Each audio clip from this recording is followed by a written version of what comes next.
Video کو like کر کے آگے شیئر ضرور کر دینا۔ وعلی آلہ واصحابہ الطیبین الطاہرین، اما بعد فاعوذ باللہ من الشیطان الرجیم، بسم اللہ الرحمن الرحیم۔ یا ایہا الذین آمنوا ادخلوا فی السلم کافہ ولا تتبعوا خطوات الشیطان انہ لکم عدو مبین، صدق اللہ العظیم۔ غوث اعظم بمنی بے سرو ساما مدد قبلہ دین مدد کعبہ ایمان مدد،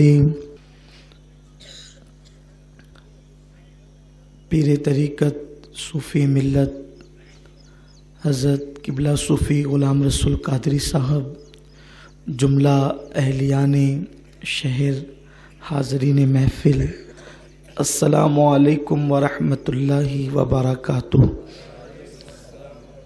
آئیے ہم اور آپ مل کر انتہائی عقیدت و محبت کے ساتھ اپنے اور ساری کائنات کے مرکز عقیدت حضور رحمت تمام فخر کائنات سیاہ لامکاں وجہ کن فکاں در اللہ المکنون سر اللہ المخزون عالم ما کانا وما یکون حضور احمد مجتبی محمد مصطفیٰ، ارواحنا فدا صلی اللہ تعالیٰ علیہ وسلم کی بارگاہ بے کس پناہ میں جس طریقے سے میں پڑھا ہوں آپ بھی میرے ساتھ مل کر بآواز بلند پڑھیں۔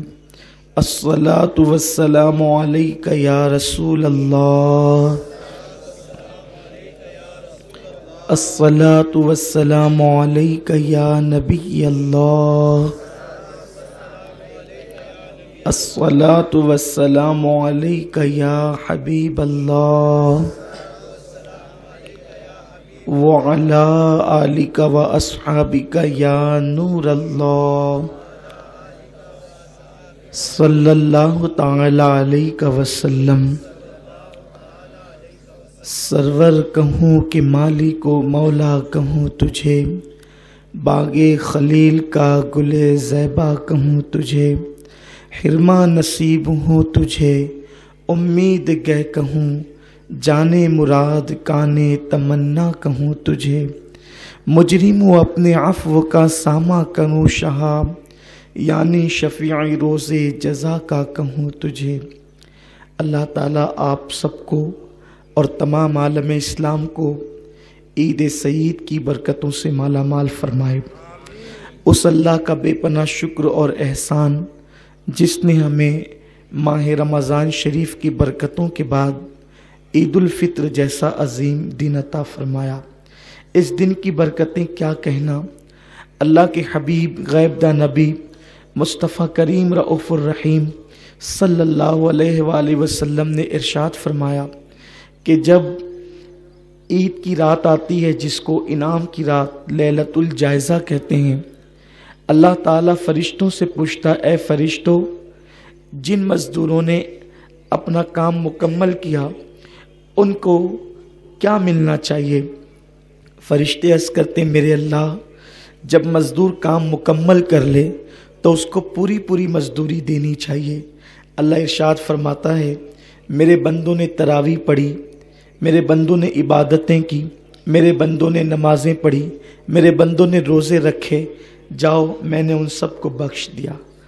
اور پھر اس کے بعد جب عید کا دن آتا ہے، اللہ کے حبیب صلی اللہ علیہ وآلہ وسلم فرماتے ہیں، جیسے کپڑا دھلنے سے کپڑے سے سارے داغ ختم ہو جاتے ہیں اور کپڑا بالکل پاک و صاف ہو جاتا ہے، جب عید کی نماز پڑھ کے مسلمان اپنے گھروں کی طرف لوٹتے ہیں تو وہ ایسے ہی گناہوں سے پاک ہو کر لوٹتے ہیں جیسے کپڑا دھلنے سے کپڑا پاک و صاف ہو جاتا ہے۔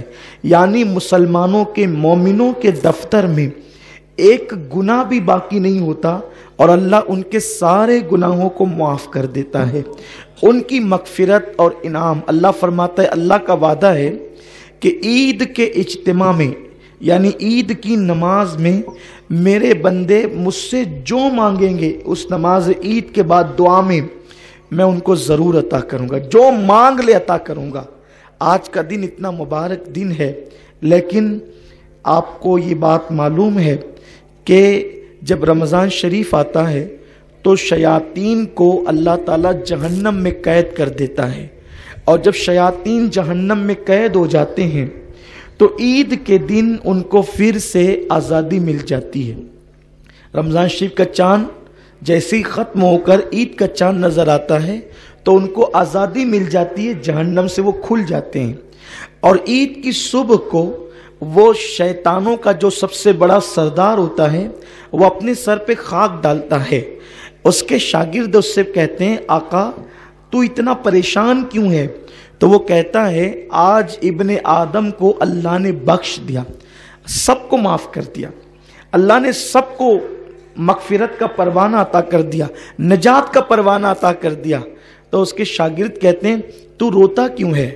تو ہمیں ڈیوٹی دے کے ہم کیا کریں؟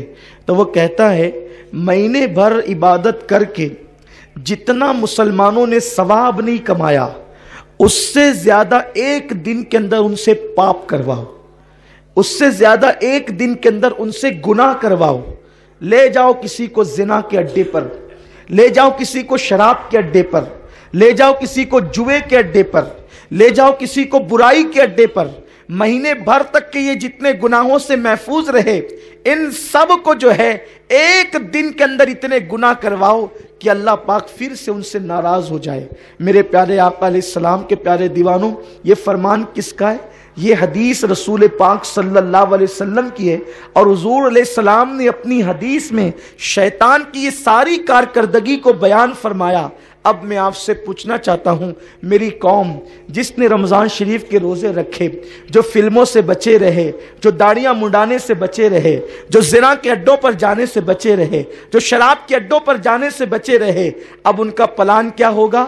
جلدی سے عید کی نماز ادا کریں، گھر جائیں اور لوگوں سے ملیں، اور اس کے بعد پھر دوست و احباب کے ساتھ فلموں میں جائیں۔ کتنے افسوس کی بات ہے کہ مسلمانوں کا اتنا عظیم تہوار عید کا دن، جس دن اللہ مسلمان کے پاپی سے پاپی بندے کو بھی بخش دیتا ہے، مومن اگر ہے اس کے دل میں ذرہ برابر رائی کا دانہ ہے تو اللہ اس کے پاپ نہیں دیکھتا۔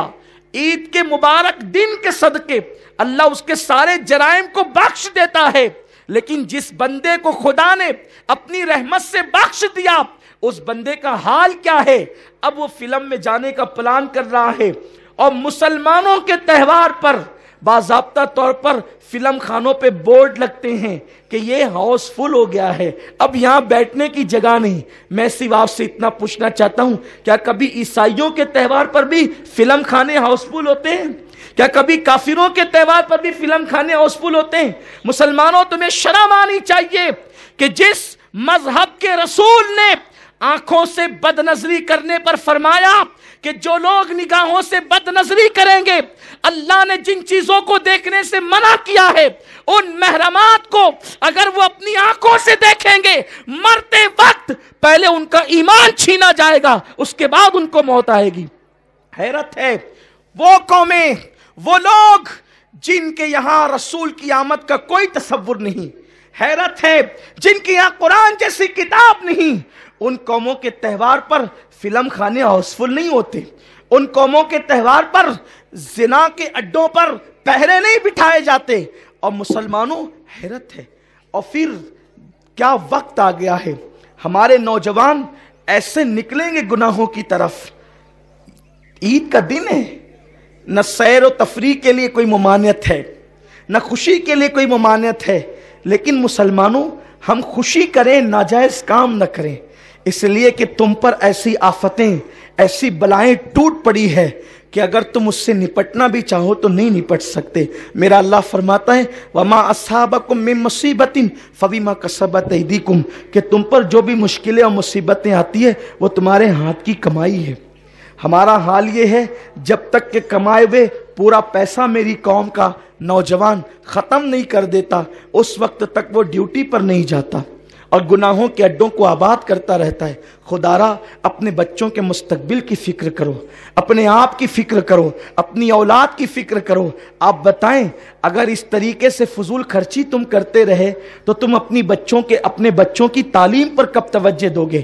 لوگ کہتے ہیں کہ مسلمانوں کے پاس پیسے نہیں ہیں اس لیے وہ اپنے بچوں کو پڑھاتے نہیں ہیں۔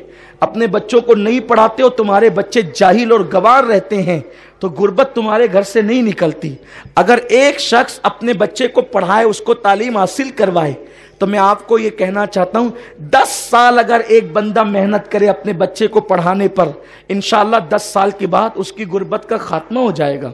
کیونکہ جب بچہ پڑھ لکھ کر کے بڑا ہوگا تو وہ بچہ جو ہے اپنے ماں باپ کی غربت کے دور کرنے کا ذریعہ بن جائے گا۔ لیکن آج ہمارا حال یہ ہے کہ ہم کہتے ہیں ہم غریب ہیں، ہمارے پاس پیسے نہیں پڑھانے کے لیے۔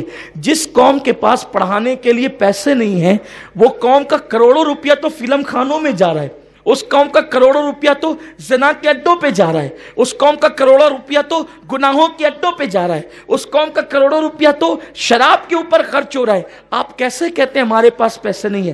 اللہ نے ہمیں بہت دیا ہے۔ اگر ہم اپنی اللہ کی دی ہوئی دولت کو صحیح راہ میں خرچ کریں تو انشاءاللہ تبارک و تعالی ہم ترقی کر سکتے ہیں۔ آج کے دن، عید کے دن، یہ پیغام ہے کہ اگر ہمیں آدھی روٹی کھانا پڑے تو کھائیں، ہمیں ایک دن میں ایک ٹائم کا کھانا کھانا پڑے تو ایک ٹائم کا کھانا کھائیں، 2 ٹائم کا کھانا ترک کر دیں، لیکن اپنے بچوں کو ضرور پڑھائیں۔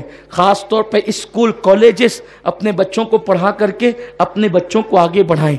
جب تک کہ قوم مسلم تعلیم حاصل نہیں کرے گی، یہ قوم کبھی ترقی نہیں کر سکتی۔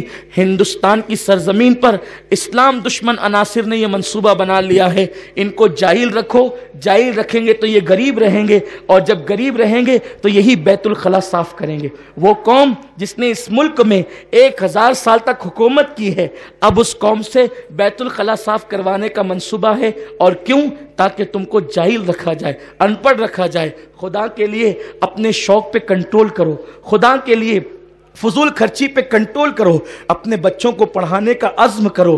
اگر آج کی اس محفل میں میرا کوئی بھائی یہ طے کر لیتا ہے کہ مجھے ایک وقت کا کھانا پڑے تو میں کھاؤں گا، لیکن میں اپنے بچے کو اعلیٰ ڈگری دلاؤں گا۔ لوگ کہتے ہیں نوکری تو ہمیں ملتی نہیں، ہمارے ساتھ تو تعصب کیا جاتا ہے، پھر ہم اپنے بچوں کو کیوں پڑھائیں؟ یاد رکھیں، اپنے بچوں کو ایسی کوالٹی دے دیں کہ دنیا مجبور ہو جائے، تمہارے بچوں کو نوکری نہیں ڈھونڈنا پڑے، نوکریاں تمہارے بچوں کو خود تلاش کریں۔ ہمارا یہ مزاج ہونا چاہیے۔ اور پھر ہم نوکری کے لیے اپنے بچوں کو نہیں پڑھاتے ہیں، ہم اپنے بچوں کو ڈگری اس لیے دلواتے ہیں تاکہ ہمارے بچوں کے اندر کوالٹی پیدا ہو، ہمارے بچوں کے اندر شعور پیدا ہو، ہمارے بچوں کے اندر سنجیدگی پیدا ہو۔ مسلمان فضول خرچی سے پرہیز کرے، اور مسلمان جو ہے اپنی دولت کو ضائع کرنے سے پرہیز کرے۔ اللہ تمہیں بہت دیتا ہے لیکن تم اس کی قدر نہیں کرتے۔ میرے پیارے آقا علیہ السلام کے پیارے دیوانوں، کہنے کی بہت سی باتیں ہیں لیکن بات اتنی ہے، میری تقریر سے زیادہ آپ کا وقت قیمتی ہے، اس لیے میں اپنی گفتگو کو زیادہ طول نہیں دوں گا، بس ایک بات کہہ کے اپنی گفتگو کو ختم کر دوں گا، ورنہ آپ کو ہر سال یہاں آنا ہے۔ آپ کا یہ مزاج نہ بن جائے کہ جماعت تو تاخیر سے ہوتی ہے تو ہم نے دیر سے جانا ہے۔ نہیں، میں 5 منٹ تقریر کم کروں گا، چلے گا، لیکن ہم اپنی عیدگاہ کے مزاج کو بنانا چاہتے ہیں، اس لیے بنانا چاہتے ہیں کہ یہاں سال میں 2 مرتبہ آپ کو جمع ہونا ہے۔ ہر بندہ یہ سوچ کر کے آئے کہ ہم جائیں گے اور وقت پہ جماعت کھڑی ہو جائے گی، کسی کا انتظار نہیں ہوگا۔ ہم چاہتے ہیں کہ یہ مزاج آپ کا بنے۔ بس میں اپنی گفتگو کو یہ کہتے ہوئے ختم کرتا ہوں۔ اللہ نے فرمایا وَلَا تَتَّبِعُوا خُطُوَاتِ الشَّيْطَانِ، تم شیطان کے پیچھے نہ چلو، اور آپ شیطان کے پیچھے نہ چلیں۔ شیطان آج پوری طاقت لگا دے گا، پورا زور لگا دے گا۔ کتنا افسوس ہے نا کہ مسلمان جو سال بھر تک کے گناہوں سے بچا رہا، حجام کی دکان پہ داڑھی منڈانے کے لیے اب بھیڑ ہوگی، ٹکٹ فلموں کے خریدنے کے لیے بھیڑ ہوگی۔ سوچو اس وقت تو رسول پاک کے دل پہ کیا گزرے گی۔ تمہارے نبی تو زندہ ہیں نا، تمہارے نبی زندہ ہیں، ہمارے نبی زندہ ہیں، ہمارے رسول جن کا ہم کلمہ پڑھتے ہیں وہ رسول زندہ ہیں، اور وہ ہماری جان سے زیادہ قریب ہیں، وہ ہماری جان سے زیادہ قریب ہے۔ تو ہم جو کچھ کرتے ہیں حضور علیہ السلام وہ سب کچھ دیکھتے ہیں۔